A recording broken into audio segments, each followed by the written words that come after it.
First off, I think that have to give LSU a lot of credit. I think they really played well in the game. They made plays when they had to make plays on offense, and they're a very, very good team.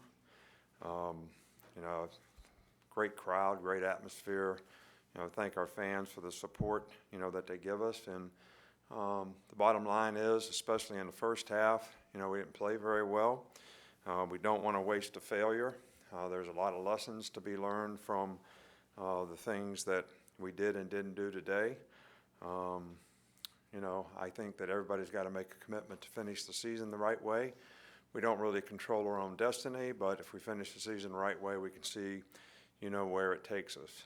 We've been in this situation before, so, I think the big thing is everybody needs to learn from the mistakes that we made today and try to get better. Obviously, the way we got started when we turned the ball over on the first drive, when we have a great drive, didn't finish it, turned over a punt, snap, got 12 guys on the field when we get an interception and a turnover.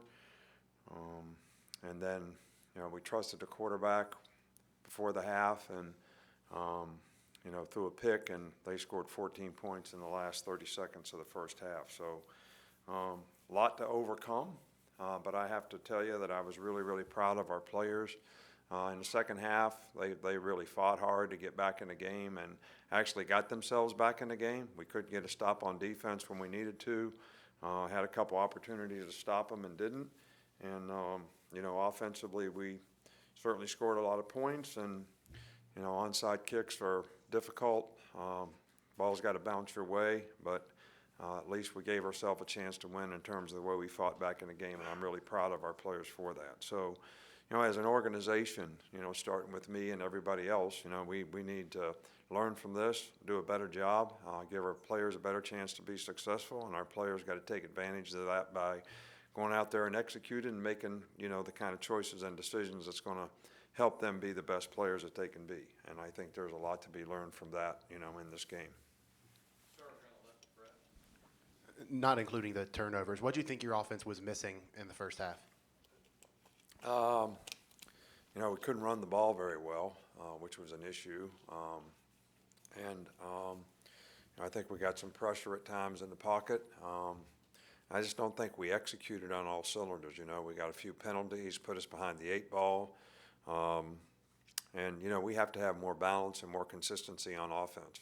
We make a lot of big plays, which is great. But, when you play a team like this, who is a very good offensive team themselves, having the balance on offense so you can control the tempo of the game with your offense is also important. And we just didn't have that consistency in the first half, and you throw the turnovers on top of it, and we really put ourselves in a hole.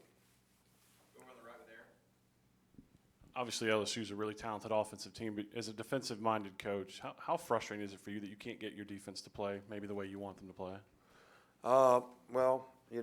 They did a lot of check with me's out there, give the hands, see what you're in, try to run the best play. The only disappointment that we have is that we want people to do their job. And, there were a few occasions where whether it was a miscommunication or maybe a player didn't take the quarterback when he was supposed to on his own read, or we didn't play the gaps exactly right.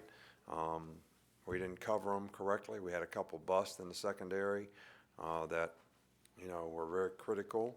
But they do a lot of things, a lot of different formations, a lot of empty, a lot of reloads that, take a lot of adjustments. We played 6 defensive backs a lot in the game thinking that we could adjust, better to that. And I think we did, but we still made some mistakes that gave them plays, and you got to give them a lot of credit. Their quarterback's really a good player. I thought we did get some pressure on them at times, but didn't finish a couple times on sacks that we had a chance to get. And I think, getting them behind the sticks is really, really important. So giving them negative plays and creating enough negative plays to do that, we probably didn't do a good enough job of that often enough in the game to try to get stops. And then we had a chance to stop them on 3rd and 10 once, and we tried to pressure him and didn't get the back covered, and got to give him a lot of credit. He ran through a guy for 4 or 5 more yards to get a first down. So Could you talk about the decision with 26 seconds left and before half going for it instead of just taking a knee?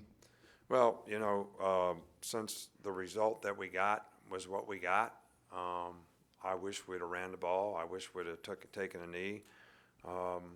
We had 2 timeouts.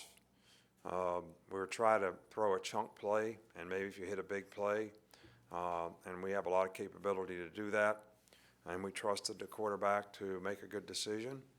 They played zone, guy broke on the ball and intercepted the ball. So, based on what happened, I definitely, if I had to do over and I knew that was going to happen, we would have kneeled on the ball. But being aggressive in the game at the time, I thought that we would throw the ball down the field and give ourselves a chance to make a big play. And even if it was a bad play, it'd be no worse than a punt. So that was obviously a mistake on our part, and I take all the blame for that. Nick, what was your expectation for Tua from a health standpoint coming in, and then how do you think he played? Was he up to 100% capability? Well, I think he was 100%. I think obviously missing some time, missing some practice. I think that, he played well. He made good plays in the game. I thought his mobility was probably not 100%, but I thought he had short area quickness in the pocket. Maybe he couldn't run 100%, maybe it was 90%, I don't really know. But this was a medical decision and his decision. The docs cleared him to play. They cleared him to practice all week. He practiced all week. He didn't have any issues. And, he said he could play in the game, and he wanted to play in the game, and he thought he could go out there and do his job. And I think he was a warrior in terms of what he did. And I think probably missing the practice that he missed over the last couple of weeks. He may not have been quite as sharp as normal, but I thought he did a good job in the game, and I'm proud of the way he competed in the game. Most of the mistakes you reeled off were the first half, and it seemed like you guys settled down in the second half, your guys. Is that simply maturity? You think they maybe grew up a little bit? What do you think happened in the second half? I don't know. It's really, in these kinds of games, I think it's really, really important to have the right mindset with the players. There's no question about how bad they want to win. But you have to be able to focus on doing things that are going to enable you to get the result that you want. And, you've heard me say this before. When you focus on outcomes, it's a distraction. You got to focus on the things you need to do to get the outcome. And sometimes when you want to do something really badly, it's very difficult to do that, especially, if you're affected at all about any external factors, what you hear and what's going on. So we really tried hard to get our players to do that, but we seemed to be a little out of sorts in the first half, which I'm responsible for the mindset of our team. So I obviously didn't get that done with them. And I think at halftime, we just kind of challenged everybody to say, hey, look, guys, that's probably the worst half we played all year long. I made a lot of mistakes. We're better than that. Let's everybody check their whole card and go out here and compete and play in the second half and see if we can get ourselves back in this game. And I was really pleased with the way our players did that, and they did a good job of that. And we gave ourselves, at least gave ourselves a chance. We couldn't make the plays when we needed to make them, and I was really proud of the way our players did that in the second half, and I think we played better. Last question with Stuart. Nick, obviously you knew, watching on tape coming in, how much Joe Burrow in particular, but that LSU offense had improved from last year. Now that you've played them, can you describe, in particular with the quarterback, how you think he's been able to make such a jump from last year to this year? Well, I think it's the system. I think it's the things that they're doing. I think it really features the players.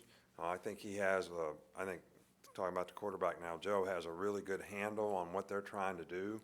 And it's challenging to defend. And it utilizes the people that they have.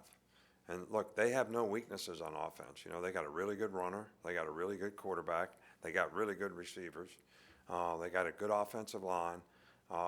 And, they got a system and a scheme that's very sound and solid in terms, and they do a really good job of executing it. And I can't give them enough credit for, what they do. It's nothing like what they tried to do a year ago. All right, so it's completely different. and I think it features their players, and I think their players buy into it, have confidence in it, and do a great job executing it. So I felt like that going into the game, and I certainly feel just as strongly about that now after having played them. Hey, thanks for watching ESPN on YouTube. For more scores, highlights, and analysis, you can download the ESPN app. You've got the ESPN app, right? Honestly, on Saturdays for college football fans, if you don't have the ESPN app, that's the lifeline for every college football fan. So you have to have that. The live streaming now, ESPN Plus, to me, it's the only way to go. ESPN Plus was key for me recently. Got to get ESPN Plus. Arkansas State, Troy, down to the wire. Loving it. Superdog winner. Thanks to ESPN Plus.